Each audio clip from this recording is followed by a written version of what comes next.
¿Alguna vez te pasó que andabas buscando los lentes y se te olvidó que los traías puestos? ¿No les pasó eso a ustedes o soy el único?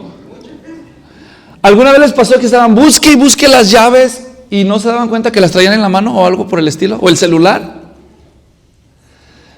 ¿Por qué se nos olvidan las cosas? A veces tan obvias, no lo sé. Pero que se te olviden cosas como esas, pues es triste, ¿no? Pero que se te olviden las cosas importantes.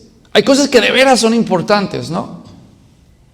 Ahora, dígame algunas cosas que no deberías de olvidar. Ayúdenme. Eso sí que no se te olvide, porque.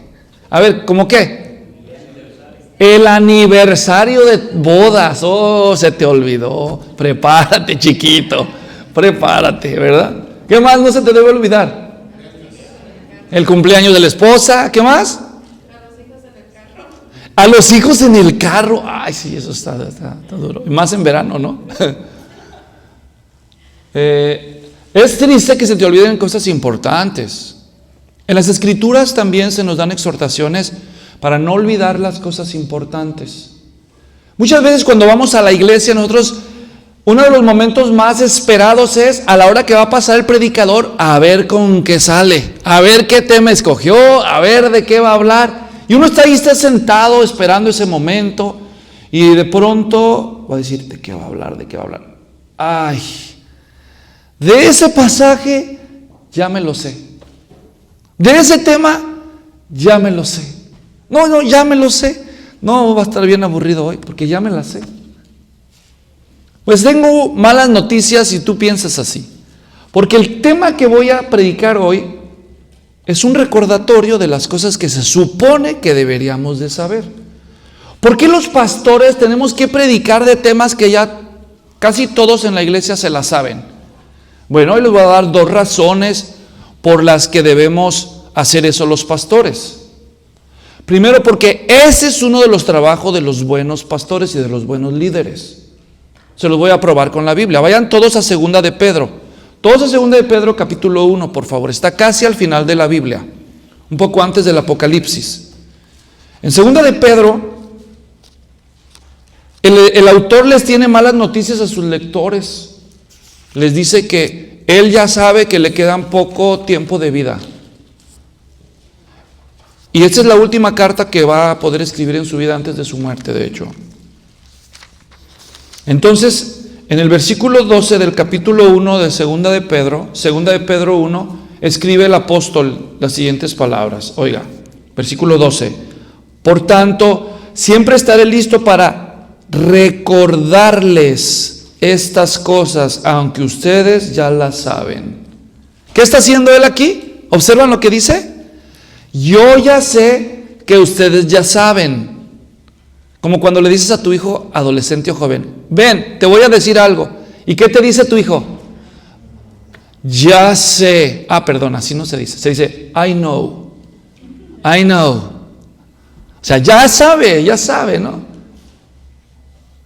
You're going to give me my lecture. Me vas a predicar. Bueno, no eres el único, padre. Pedro está diciendo, yo ya sé que ustedes ya saben y de todos modos les voy a recordar. Les voy a recordar estas cosas. Ahora fíjense por qué los líderes cristianos harían eso. Ahí en el versículo 12 dice, y habéis sido confirmados en la verdad que está presente, y considero justo mientras esté en este cuerpo, estimularlos recordándoles estas cosas.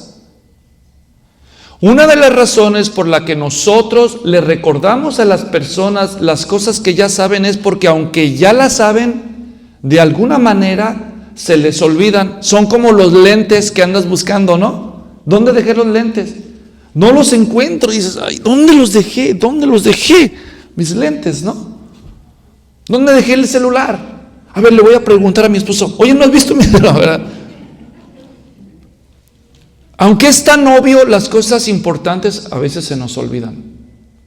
Así que nada malo hay que nos recuerden, pero no solo para recordarnos la importancia de las cosas, sino también una cosa es saber algo y otra cosa es sentir algo. No es lo mismo saber que sentir. ¿Notan la diferencia? Por ejemplo, ¿cuántos de ustedes saben que es importante hacer ejercicio? A ver, ¿cuántos saben que es importante hacer ejercicio? ¿Y luego qué pasó? ¿Ve? Una cosa es lo que yo sé y otra es lo que yo siento. Yo ya sé que eso es importante, pero es que siento frío, ¿verdad? Mañana siento pereza hoy. Entonces, nosotros somos recordados no solo porque olvidamos las cosas, pero también porque necesitamos estímulo. ¿O no necesitan estímulo ustedes? Pues dichosos ustedes, pero los lectores de Pedro sí necesitaban estímulo. Por eso él les dice en el 1:13, considero que es justo, mientras esté en este cuerpo, estimularlos. Realmente todos necesitamos estímulo para hacer las cosas correctas, las cosas que ya sabemos. Ahora él dice, mientras esté en este cuerpo. ¿Por qué dice eso? Él empieza a insinuar lo que él ya sabe. Y lo deja claro en el versículo 14, sabiendo que mi separación del cuerpo terrenal es inminente. O sea, en otras palabras, él está diciendo, yo ya sé que me queda poco tiempo de vida. Si tú supieras que te queda poco tiempo de vida, ¿no quisieras recordarle algunas cosas importantes a los que amas? Piensa que te dieran la mala noticia de que te queda poco tiempo de vida. Y tú dices, ¿qué voy a hacer con el tiempo que me queda? Entonces piensas en las cosas que quieres hacer y le dices a tu esposa, llama a mis hijos, diles que vengan. Tengo una noticia que darles, me queda poco tiempo de vida, hijos, y hay algunas cosas que tengo que decirles. Quiero que recuerden cuando yo no esté aquí. Claro, papá, dinos. Hijo, cuando yo me vaya, que no se te olvide darle de comer al perro. ¿Eso le dirías? ¿Eso le dirías? Espero que le digas algo mejor que eso. Espero que le digas algo como, hijo, de veras conviértete a Cristo. Deja de tomar esas cosas a la ligera. Acércate a Dios. Ponte a leer la palabra, hijo. Vive para Dios. Arregla tus problemas. Paga tus deudas. Ponte a estudiar. Forma una familia. Sé un hombre de bien. Enseña a tus hijos el camino del Señor. O sea, ¿qué le dirías tú? No lo sé, piensa. Ese es Pedro aquí. Ahora, ¿cómo supo Pedro que le quedaba poco tiempo de vida? Porque él dice, ¿cómo lo supo en el versículo 14? Sabiendo que mi separación del cuerpo terrenal es inminente, tal como me lo ha declarado nuestro Señor Jesucristo. El Señor Jesús se le apareció y le dijo, Pedro, arregla tus cosas, vienes a casa pronto. Imagínate que el Señor se te apareciera y te dijera, César, pon en orden tu familia, arregla tus cosas, nos vemos pronto. ¿Qué harías? ¿Por qué me haces esto? O sea, puedes llorar si quieres, ¿no? Deberíamos alegrarnos, si eso nos llegara a pasar, deberíamos alegrarnos en cierto modo. Pero de todos modos es algo muy serio. Y Pedro está pensando, ya me dijo el Señor que me queda poco tiempo. ¿Qué voy a hacer con eso? Ya soy viejo y tengo cariño por los hermanos en Cristo. Muchos de ellos yo los guié a la fe de Cristo. Y ahora están dispersos por todos lados. Pues voy a hacer lo único que puedo. ¿Y qué es lo que puedo? Les voy a recordar las cosas importantes, para que cuando yo ya no esté con ellos, siempre las recuerden. Versículo 15. También yo, o sea, a la luz de que él le queda poco tiempo, también yo, dice él, procuraré con diligencia, o sea, con dedicación, con cuidado, que en todo tiempo, después de mi partida, puedan recordar estas cosas. Hay cosas que los cristianos deben recordar. Y uno de los trabajos de los líderes espirituales es asegurarse que ellos las recuerden. Era tan importante para Pedro recordarle las cosas importantes que lo hizo por escrito. Capítulo 3, versículo 1. Amados, esta ya es la segunda carta que les escribo. Fíjense lo que hizo él. les escribió. La segunda carta que les escribo, en las cuales como recordatorio despierto en ustedes su sincero entendimiento. Está diciendo, estas cartas las escribí para que ustedes recuerden cosas importantes cuando yo me haya ido. Entonces, el tema de hoy, hermanos, es recordando la misión por la cual existimos. ¿Por qué existe nuestra iglesia? ¿Para qué existe la iglesia de Cristo? ¿Para qué existe la iglesia del pueblo de Dios? Para cumplir una misión. Ya sé de qué va a hablar. Qué bueno que lo sepas. Hoy te lo voy a recordar. Porque al principio del año es un buen momento para recordar la razón por la que existimos. Y para animarnos, motivarnos, estimularnos a reenfocar la dirección para caminar en el sentido correcto. Porque tu vida no es un accidente. Dios te salvó o te quiere salvar para darte una misión. Y tú debes asegurarte que estás cumpliendo esa misión. Porque tu vida no es un desperdicio. Y Dios no se equivocó al escogerte. Tenemos una misión. Así que el título de mi mensaje hoy precisamente es esto. Es recordando la misión. Recordando la misión para renovar la visión. La misión es por aquello que existimos, es aquello por lo cual existimos, y la visión es cómo vamos a ver que se cumple eso. Ahora, ¿qué es, entre tantas cosas que dice la Biblia, hermanos, que debemos recordar? Hoy les voy a recordar dos cosas. Primero les voy a recordar dos cosas, dos responsabilidades importantes que tenemos. Les voy a recordar la misión que debemos cumplir y luego les voy a recordar la ruta. Es decir, la misión es la meta y la ruta es cómo vamos a llegar a esa meta. ¿Están listos? Primera cosa que quiero recordarles hoy, con base en Efesios capítulo 4, por favor, vayan a ese pasaje de la Escritura. Efesios 4. Efesios 4.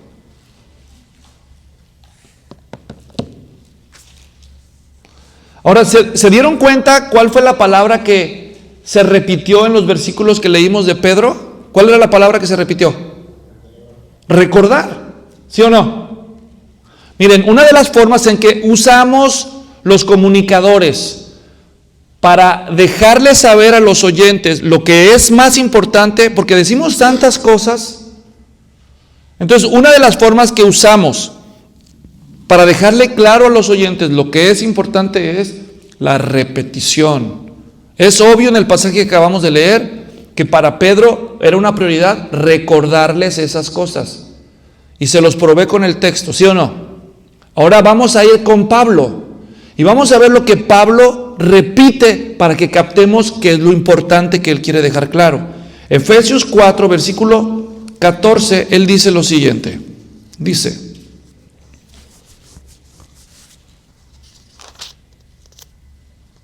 por esta causa, estoy equivocado, ahora sí, 4:14, para que ya no seamos niños, sacudidos por las olas y llevados de aquí para allá, por todo viento de doctrina, por la astucia de los hombres, por las artimañas engañosas del error, sino que, hablando la verdad en amor, crezcamos en todos los aspectos en aquel que es la cabeza, es decir, Cristo, de quien todo el cuerpo, estando bien ajustado y unido por la cohesión de las coyunturas que las coyunturas proveen, conforme al funcionamiento adecuado de cada miembro, produce el crecimiento del cuerpo para su propia edificación en amor. Observen las palabras claves.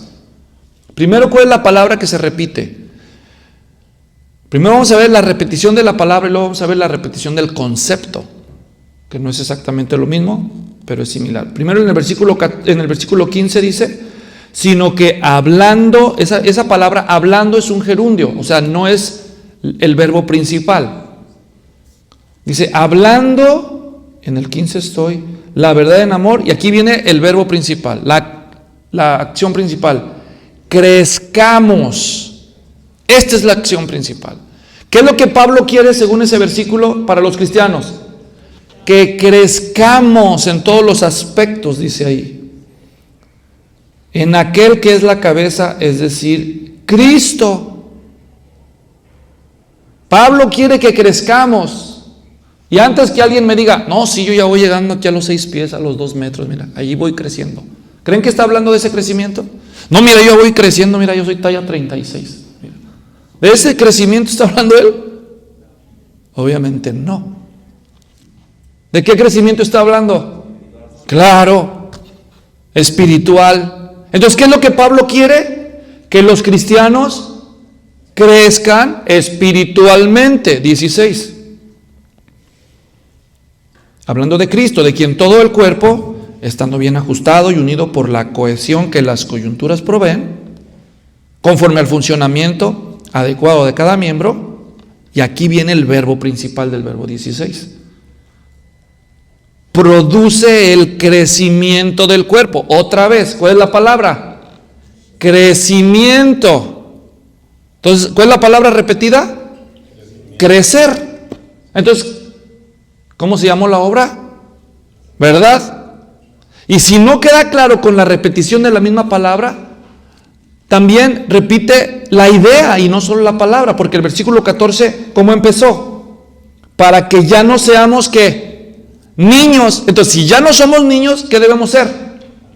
Adultos. ¿Y qué significa esto? Otra vez, ¿no es cierto? Y luego al final del versículo 16, el concepto, produce crecimiento del cuerpo para su propia, y luego ¿cuál es la siguiente palabra? Edificación. ¿Qué es edificar? Ahora cambia del cuerpo a una construcción. ¿Y edificar de qué habla? Pues de levantar el edificio, ¿no es cierto? O sea, ya no seamos niños, crecer, produce crecimiento, edificación. Entonces es obvio, a través de la repetición de la palabra y del concepto, algo importante en el corazón del apóstol Pablo es que los cristianos de Éfeso y nosotros con ellos crezcamos espiritualmente. Por eso, cristianos de la iglesia del pueblo de Dios y cualquiera que escuche este mensaje, hoy quiero recordarles del llamado que Dios hace a nosotros los cristianos a crecer espiritualmente. ¿Creciste espiritualmente el año pasado?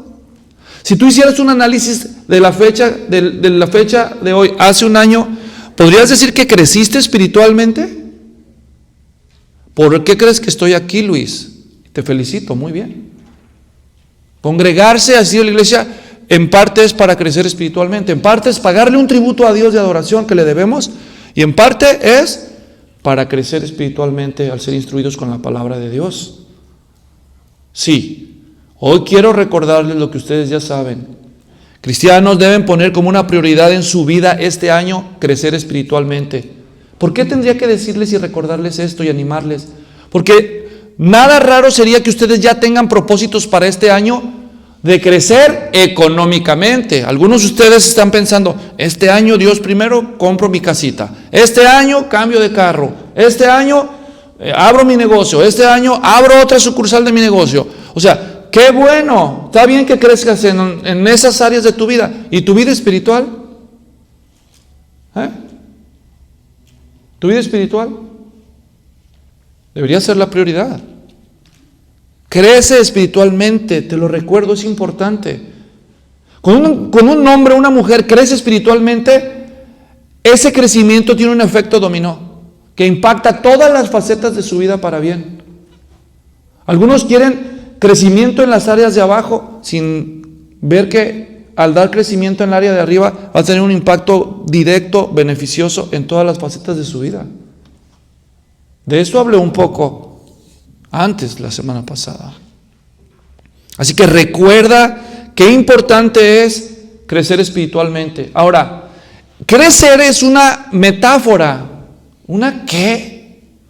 Una comparación de la vida espiritual con algo de la vida práctica para que se nos quede más claro. Es decir, se compara la vida espiritual con el desarrollo de un bebé o el crecimiento de una planta o la construcción de un edificio. ¿Entienden el punto? Pero son comparaciones para hablar de las cosas espirituales. Ahora, usemos esta metáfora, esta comparación, esta analogía de crecer, una vez más para hablar de tu vida espiritual, comparado con una planta, no crecer un niño, pero crecer una planta. Imagínate en un árbol, una planta, ¿no? Pones la semilla, la riegas, la cuidas, la limpias, la fertilizas y empiezas a ver que crece. La plantita, la cuidas, la riegas, la crece. Y te da gusto ver crecer la planta. Pero en última instancia, la prueba final de que la planta está madurando es cuando la planta da fruto. ¿Sí o no? La planta da fruto. Si la planta no da fruto, entonces para lo único que sirve el árbol es para dar sombra, para dar adorno y para dar leña. ¿O no? Una vez estuve en la ciudad de Oaxaca y allá en las afueras de la ciudad de Oaxaca hay un arbolito de los ahuehuetes. Es el árbol más ancho del mundo. Los secoyas aquí en California son los más altos del mundo, pero ese es el más ancho del mundo. Yo he estado ahí, yo lo he visto. Estoy hablando de lo que conozco, no estoy inventando. Un arbolón, yo creo que como todo este edificio, está el tronco. Y además tiene una cerca alrededor para que no lo toquen, porque es un árbol milenario. Está desde antes de los tiempos de Hernán Cortés o quién sabe cuándo. Bueno, es un arbolote, nomás que, ¿qué creen? No da fruto. No da fruto, semejante arbolote, no da fruto.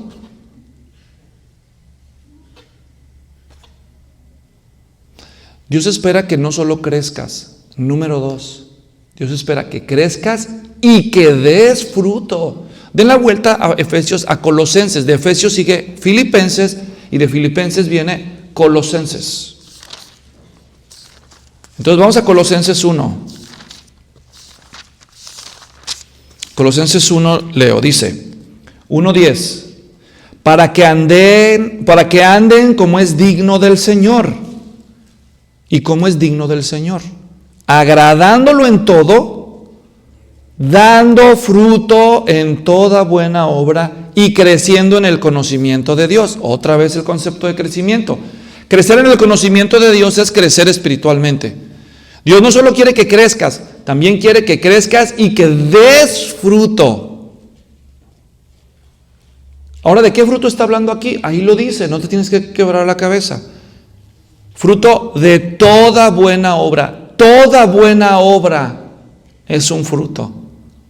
Ahora, ¿cuál es la diferencia entre todas las buenas obras que hacen los cristianos bíblicos de todas las buenas obras que hacen las personas de cualquier otra religión? Esta es la diferencia. Que las personas que hacen buenas obras en nombre de su religión, cualquier religión que no sea el cristianismo bíblico, todas esas buenas obras no van a servirle para nada a la persona en función de su vida eterna, porque cuando mueran, esa persona muere con ellas. Las buenas obras no salvan a nadie, ni tampoco a los cristianos. La diferencia es que los cristianos primero establecen una relación vital, una relación personal con Dios por medio de nuestro Señor Jesucristo, y de esa vida que Cristo pone en ellos abundan en fruto, dan buenas obras, y ellos cuando mueran sí van a tener vida eterna, y además esas obras van a perdurar con ellos. Se los voy a ilustrar de la siguiente manera. Allá cuando yo era niño en México pusieron un comercial que decía: el agua es vida. Así decía, el agua es vida, cuídala, el agua es vida. Y sí es cierto, la vida depende en una medida del agua. Imagínate que tú eres un tubo metálico, de esos galvanizados de aquellos milenarios que ya casi nadie usa. Un tubo, ¿para qué sirve el tubo con respecto al agua? Pues transporta agua de allá para acá, ¿no? Entonces allá entra el agua y por allá sale el agua. ¿Y con cuánta agua se queda el tubo? ¿Con cuánta? Con nada. Ese nomás mueve agua de aquí para allá. Y con el paso del tiempo, el tubo se empieza a corroer, a deshacer. Hasta que un día el tubo, después de los años, el tubo ya se acaba y hay que reemplazarlo. El tubo no sobrevive. El agua sobrevive. El tubo trajo vida de allá y la mandó por allá, pero al fin el tubo se murió. Este tubo representa a las personas que hacen buenas obras sin tener una relación personal con Dios. Aunque hagan buenas obras, aunque hagan el bien y pasen y hagan el bien, llega un día que mueren y con ellos se acaba. No tuvieron vida. El agua no les dio vida a ellos. Cuando una persona empieza una relación personal con Dios por medio de Jesucristo, es como que nace un árbol. Y el árbol se planta y ahí está, empieza a crecer. Y el árbol echa raíces en el subsuelo y el árbol, a través de las raíces, absorbe agua, ¿sí o no? ¿Verdad? Absorbe agua del subsuelo. Y el agua le da vida al árbol. Y pasa por su tronco y llega hasta sus ramas y hasta la última de sus hojas conectadas al árbol y lo vivifica. Pero en última instancia, el árbol lleno de agua saca agua. ¿Sabían que los árboles sacan agua? De la que chuparon del suelo. ¿Cómo la sacan? ¿Alguien sabe cómo la saca? ¿Cómo saca un naranjo el agua? Exactamente. Así que el naranjo empieza a dar fruto. Y ese fruto está lleno de jugo, ¿verdad? ¿Cuántos han probado el jugo de naranja? Y dices, mi favorito, Luis. ¿Verdad? ¿Sabes que el jugo de naranja está hecho en una gran proporción de agua? ¿Sí sabían eso? ¿Y de dónde creen que sacó el árbol el agua? Del suelo. Fíjense la lección. El árbol también es un transportador de agua como el tubo, pero el agua le dio vida al árbol primero. Y esa vida lo llenó tanto que él terminó entregando el agua también, pero no la entregó como la recibió. La entregó más dulce, más fragante, más apetecible, más agradable a la vista, agregada con nutrientes. Los dos dieron agua, pero el árbol no muere. Entre más agua, más fruto y más vida. ¿Cuántos años tienen los árboles secoyas? ¿Cuántos años tienen? O el ahuehuete que les conté. No mueren, porque siguen recibiendo agua, ¿entienden? Y cuando dan fruto, entregan agua, mucho mejor que como la recibieron. Esa es la vida de un auténtico cristiano. Dios quiere no solo que crezcas, pero que des fruto. Digo, ¿de qué serviría crecer espiritualmente y no dar fruto? En la parábola del sembrador de Mateo 13, se nos presenta la historia de un campesino que tira la semilla y una parte cae en un camino duro, las aves vienen y se roban la semilla, se la devoran. Otra parte de la semilla cae en un terreno blando pero de baja profundidad, tiene rocas abajo, la semilla se seca cuando sale el sol, aunque brotó al principio. Otra parte de la semilla cae en una tierra blanda pero que está saturada de hierbas malas, de espinos. Y crece la planta, pero las espinas alrededor ahogan y no da fruto. Y solo la parte de la semilla que cae en tierra buena, que nace, crece y da fruto al 30, 60 y al 100 por uno, es considerada buena tierra. Tú plantas un diente de maíz, ¿y cuántos dientes de maíz te da? A ver, ex campesinos, ¿cuántas mazorcas da la milpa? Una milpa, ¿cuántas mazorcas puede dar? ¿Verdad? Si nada más da una, ¿cuántos dientes trae la mazorca? ¿Ves? 30, 60 y al 100 por uno ya se quedó corto. Plantas una semillita de granado, una que prenda, ¿cuántas semillas va a dar? ¿Verdad? Yo creo que la granada debería de ser, no sé, la fruta oficial de los chinos, ¿verdad? Porque miren cuántos hay. Hermanos, esto es una comparación de nuestra vida espiritual. ¿Qué creen ustedes que Dios espera de nosotros? Sino que crezcamos y demos fruto. Y fruto es toda buena obra. Los cristianos debemos abundar en buenas obras, hermanos. Toda buena obra, toda cosa buena en el nombre de Jesús es dar fruto. Pero si tú siembras semilla de maíz, ¿de qué cosechas semilla? Cuando yo leí la parábola por primera vez y terminé de leerla, me detuve. Estaba sentado en mi cama.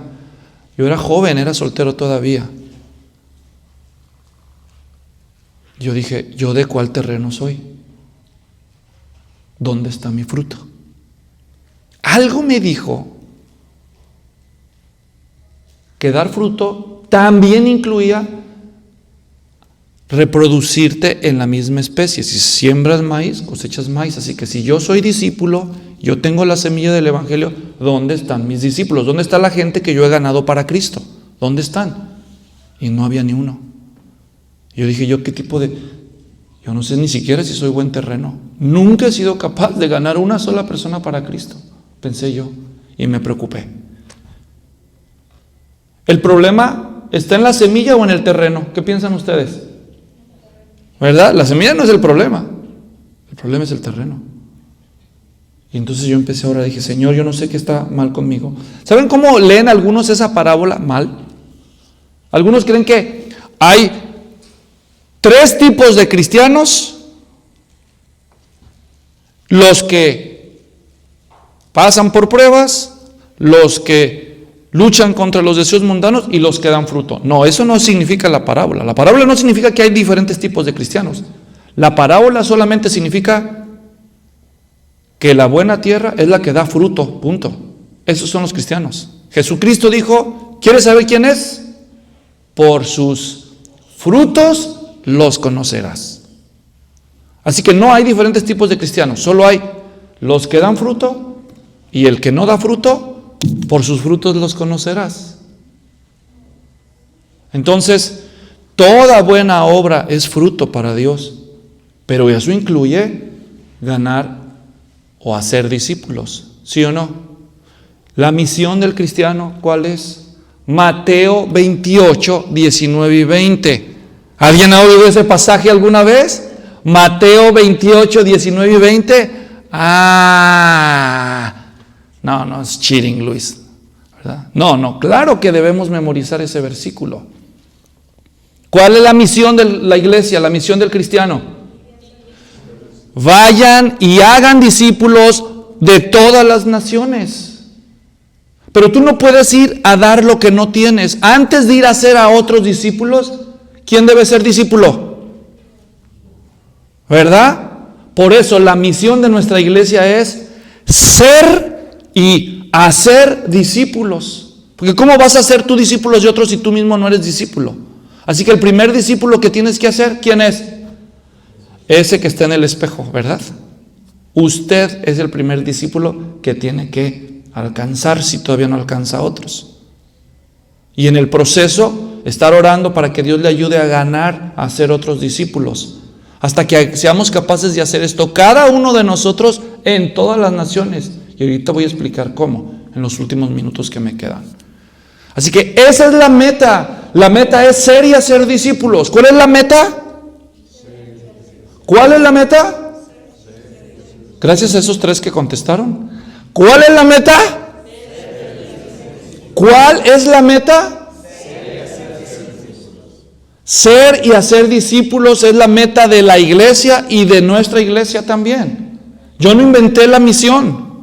¿Sí saben eso, verdad? Esa es la meta de nuestra iglesia. Hacer discípulos en todas las naciones. Ser y hacer discípulos. Esa es la meta. Pero la carrera es larga. ¿Cuál es la ruta para llegar a la meta? La ruta para llegar a la meta tiene 4 estaciones, 4 pasos o 4 etapas, como quieras decirlo. ¿Están listos? Porque se la van a memorizar. Las 4 etapas de la ruta para llegar a la meta. ¿Están listos? ¿Sí? Mema, mimi. A ver, diga. No, pastor, no empiece. Mema, mimi. Me para membresía. Ma para madurez. Mi para ministerio y mi para misiones. Me para membresía. Ma para madurez. Mi para ministerio y mi para misiones. ¿Están listos? Mema, mimi. A ver, explícamelas. Ahí te va, pues. Agárrense. Me, ¿qué significa? Primera etapa en la carrera hacia la misión, membresía. La iglesia de Cristo, el cuerpo de creyentes, se concibe en dos facetas. Hay una faceta invisible de la iglesia cristiana y hay una faceta visible de la iglesia cristiana. La faceta invisible de la iglesia cristiana tiene como cabeza a Cristo, pero a Cristo no lo vemos, ni tampoco podemos ver a la iglesia invisible, porque es la esposa que está en todo tiempo y en todo lugar, formada por todos los creyentes en Cristo, nacidos de nuevo. Para ser tu miembro, membresía, número 1, para ser tu miembro del cuerpo invisible de Cristo, tienes que tomar una acción invisible. Y la acción invisible para que tú te conviertas en miembro del cuerpo invisible de Cristo es lo que la Biblia llama conversión. Arrepentirte de tus pecados y creer en nuestro Señor Jesucristo. ¿Tú puedes ver el arrepentimiento en una persona? Puedes ver las lágrimas. Puedes oír sus palabras, pero tú no puedes ver si de veras en el corazón ya sucedió el arrepentimiento, si una persona tiene fe. Esas son cosas invisibles. Así que se tiene que pasar por una decisión invisible, decir: yo me arrepiento de mi pecado, yo sé que estoy perdido o perdida, y si no confío en Cristo como mi Señor y mi Salvador, el que murió y resucitó para salvarme a mí, yo voy a perderme. Yo quiero estar en paz con Dios, yo no quiero recibir la ira de Dios, que tengo bien ganada. Señor Jesús, yo pongo mi fe en ti, yo me arrepiento de mis pecados, yo te acepto, Jesús, como mi único Señor y Salvador. Y a través de este acto que la Biblia llama conversión, es un acto privado y espiritual, tú empiezas a ser miembro del cuerpo invisible de Cristo. Pero eso no es suficiente. Puede ser suficiente para ser salvo, pero la evidencia visible es indispensable. Porque la iglesia invisible de Cristo, mientras es real, se hace visible cuando esos creyentes se reúnen en un lugar específico y visible, a una hora visible, para adorar visiblemente a Jesucristo. Y eso es lo que llama la Biblia iglesia local. Así como tú haces una decisión invisible para ser miembro del cuerpo invisible, tienes que también tomar acciones visibles para ser miembro formal del cuerpo visible de Cristo. Aunque tú hagas una profesión espiritual de fe, tú no eres miembro en automático de una iglesia local. ¿Entiendes eso? En el Nuevo Testamento, la acción visible para que una persona muestre lo que sucedió en el plano invisible era el bautismo en agua después de su conversión. La persona se bautizaba. Pero hoy en día hay muchas iglesias y hay personas que ya se han convertido a Cristo y han sido bautizadas, pero no han formalizado su membresía en una iglesia local. Por eso ahora esperamos que haya otros requisitos que se cumplan antes de que las personas formalicen su membresía en la iglesia local. Porque, por ejemplo, hay personas que ya tomaron la decisión del bautismo y fueron bautizadas en otra iglesia, pero todavía no son miembros de esta, por usar un ejemplo. Ahora voy a dejar algo bien claro. Y esto no es afán de ofender ni hacer de este tema legalismo, pero no es honroso para Dios que un cristiano o una cristiana que ya dice haberse convertido a Cristo no formalice su membresía con una iglesia. Les voy a decir por qué. Jesús dijo: en esto conocerán todos que son mis discípulos, si tienen amor los unos con los otros. Juan 13:35. Entonces aquí tengo yo a un tal Luis Florianito. No, yo soy cristiano, yo amo a Cristo, yo amo tanto a Cristo. Bueno, en esto sabrán todos que son mis discípulos, si tienen amor los unos con los otros. Yo amo a todos los cristianos. A ver, dime a cuál.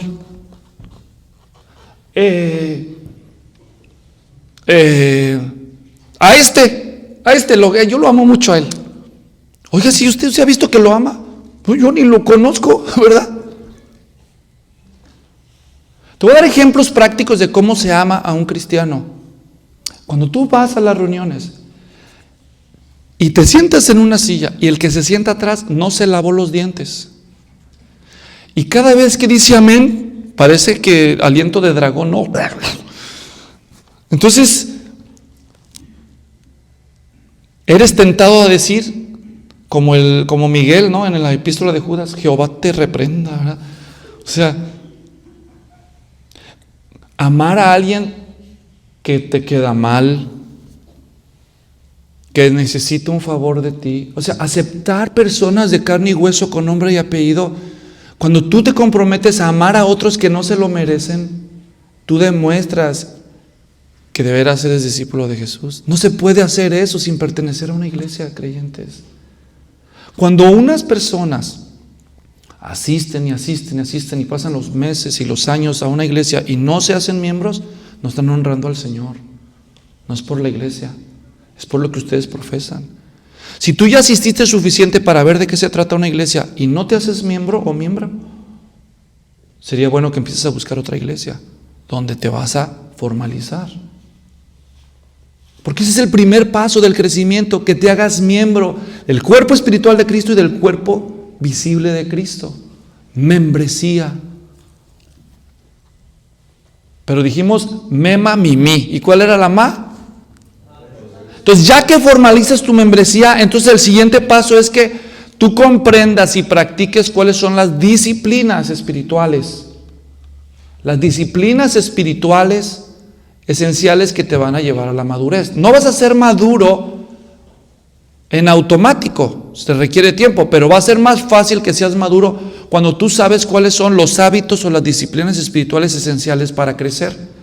Por ejemplo, tú le dices a tu niño: hijo, yo quiero que tú crezcas, mira, estás bien chiquito, te vas a quedar chiquito si no comes tus verduras, ¿verdad?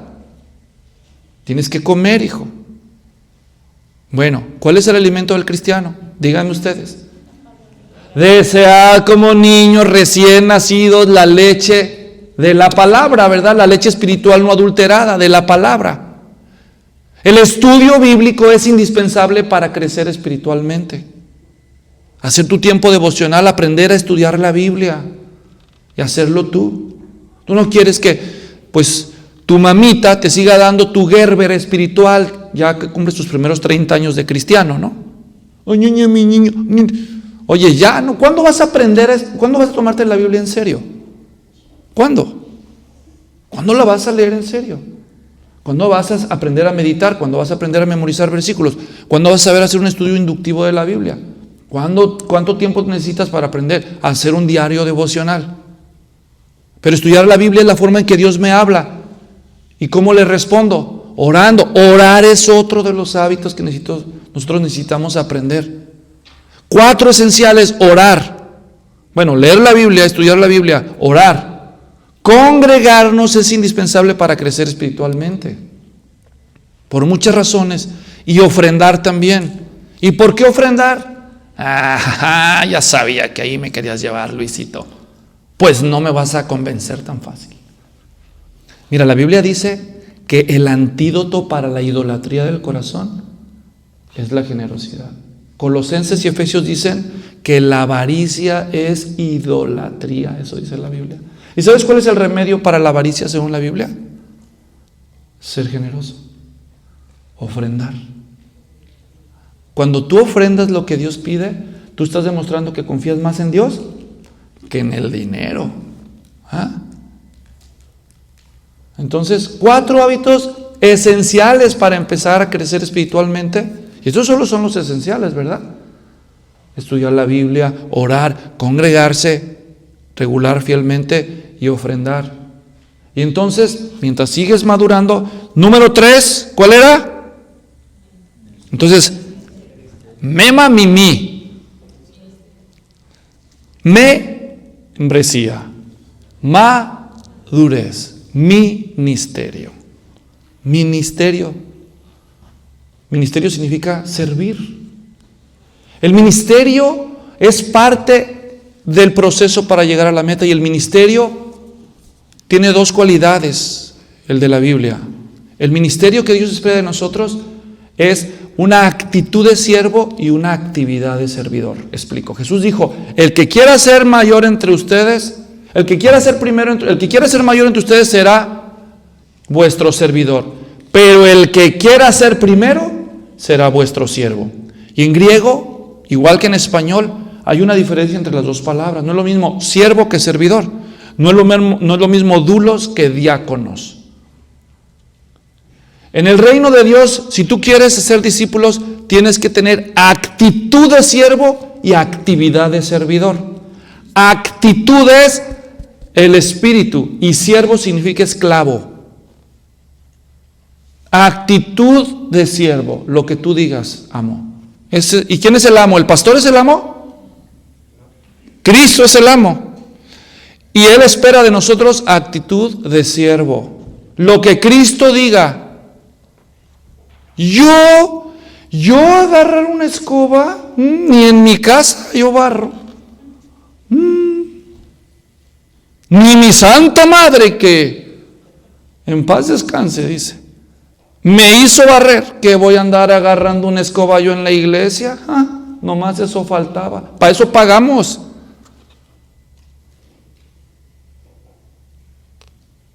¿Esa es actitud de siervo? ¿No tendrá algo ahí como de para predicar, pastor? Si quiere le echo la mano para darle unas clasecitas. ¿Está bien? No, en esta misión, hermanos, se necesita actitud de siervo. Pues yo tengo el don de predicar, pero no hay quien destape el sanitario hoy. Háblenle al pastor. Pues manos a la obra. Total, somos siervos, ¿no? Actitud de siervo, actividad de servidor. Diácono, servidor, significa mesero. ¿Y qué hace el mesero? Mesero. No lava los trastes, no, porque es mesero, esa es la actividad. Dios a cada uno le ha dado un don especial para servir. Debe descubrir su don y enfocar su esfuerzo en esa actividad. Pero cuando se ocupe otra cosa, tiene actitud de siervo. Pero si cada creyente descubre su don, su talento y se enfoca en eso, va a haber más productividad y más progreso y más madurez espiritual. Pero todos mantenemos una actitud de siervos, aunque enfocamos nuestro esfuerzo en la actividad en lo que hemos sido dotados. Y así seguimos adelante hacia la meta. Y la última etapa, ¿cuál era? Las misiones. Las misiones. Al fin de cuentas, ¿cuál era la meta? Ir y hacer discípulos. Tenemos que hacer discípulos. Tenemos que hacer misiones a nivel cultural y transcultural. Cultural significa en mi entorno. Yo tengo que aprender a evangelizar, hermanos, y tengo que intentarlo. Tengo que aprender a comprender el evangelio e intentar decírselo a otras personas. No se van a convertir nada más por mi buen testimonio, por mis buenas obras. No es suficiente. Yo tengo que hablar el evangelio, tengo que dar las buenas nuevas, tengo que cumplir mi misión a nivel personal. Intentarlo y orar, intentarlo y ensayo y error, intentarlo. No me avergüenzo del evangelio. Jesús dijo: el que se avergüence de mí y de mis palabras, también yo me avergonzaré de él. Entonces, vamos a dar testimonio de Cristo en nuestro entorno. ¿Se acuerdan cuál era la misión, la gran comisión? ¿Cuál es? Dijimos, Mateo 28. Vayan y hagan discípulos, bautizándolos. Escúchenme bien, iglesia. Aquí no les estoy trayendo condenación, les estoy trayendo conciencia.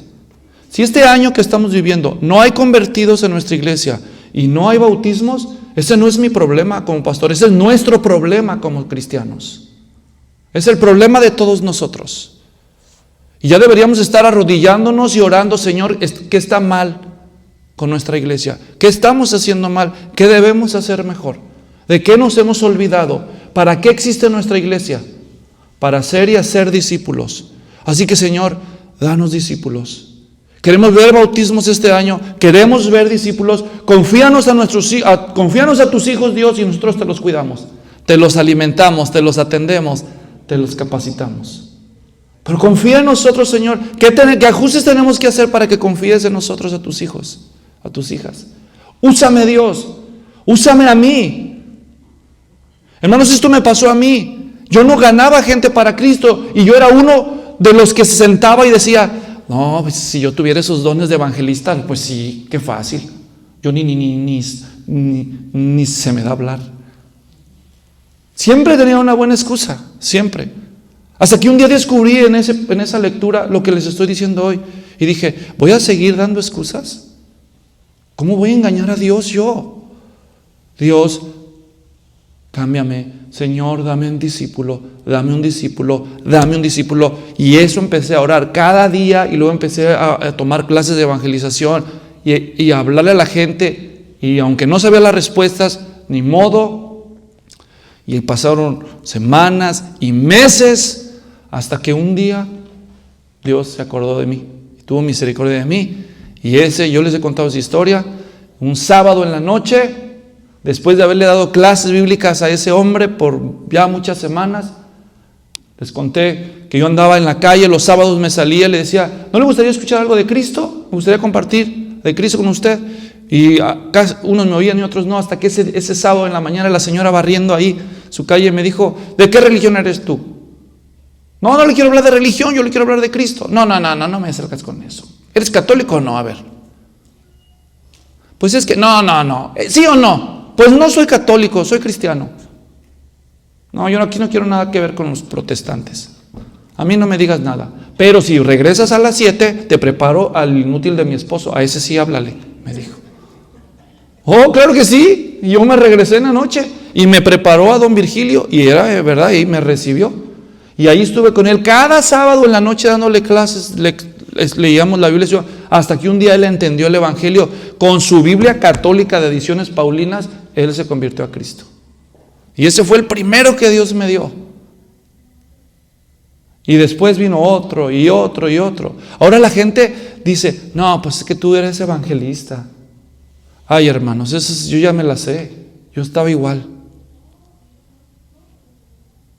Entre uno de tantos que Dios me concedió ganar para Cristo, un día se atravesó Lilia. También ella se me concedió ganarla para Cristo. Y Esther, mi cuñada. Y mi suegra, imagínense. Me gané a la suegra, que estaba fácil, ¿no? No se crean. Yo no la gané con esa intención, yo simplemente evangelizaba. Fueron años después que ya, pues ella se fijó en el rorro y pues ¿qué iba a hacer? No. Bueno, déjenme desahogo, hermanos, pues ¿qué me queda, no? Pero bueno, para ir finalizando, hermanos, tenemos que cumplir la misión en nuestra cultura, pero también el llamado dice, id y haced discípulos en todas las naciones. Aquí o vas o apoyas a los que van. No más de esas dos hay. Aquí nada de que no, pues yo no. No, ¿cómo de que no? ¿Eres cristiano? Esa es la meta. Hacer discípulos en todas las naciones. Aquí no es opcional. Si yo estuviera en el lugar de ustedes, ya estaría separando una cantidad mensual para invertirlo en las misiones en lo que ustedes van. Si no van, pues al menos apoyamos a los que están yendo. Ya sea que lo dan al fondo misionero de la iglesia para mandarlo a nuestros misioneros, o directamente ustedes se lo mandan al misionero. Aquí no, a nosotros no nos interesa el dinero. Lo que queremos es obedecer a nuestro llamado. Ahí está entonces. ¿Por qué no se ponen? Miren, una de las mejores formas de recordar las cosas importantes, ¿saben cuál es? Con recordatorios. Cuando te quieres levantar una hora y no quieres que se te vaya a ir el tiempo, ¿qué haces? Pones la alarma, ¿no? O te compras algún objeto que te recuerde. Yo cuando no, me dicen algo y no quiero que se me olvide, a veces me volteo el reloj. Ya cuando quiero ver la hora, ay, ¿por qué me lo puse así? Ahora ya no me acuerdo. No, era por esto, digo, ¿verdad? Hago algo, un recordatorio. Yo traigo este anillo, yo tengo el anillo que me recuerda que estoy casado y tengo otro anillo que me recuerda otra cosa. Esto es un recordatorio para mí. ¿Por qué no nos hacemos una especie de recordatorio este año de cuál es nuestra misión? Tal vez compras un cuadro y escribes la gran comisión y la pones en tu casa y la ves, o en tu carro. O te compras un objeto y te acuerdas, esta es mi misión, no debo olvidar por qué estoy yo aquí. Soy parte de una iglesia que tiene una misión que cumplir. Un recordatorio. ¿Qué son las tumbas? ¿Por qué ponemos lápidas en los cementerios? ¿Saben por qué se inventó eso? Ya saben por qué ahora. Son recordatorios. No queremos olvidar. Mira, se te puede olvidar el nombre, para que no se te olvide la misión por la que naciste. Padre, Empieza un año, ayúdanos a no olvidar la misión, pero vivir para cumplirla. En nombre de Jesús, amén.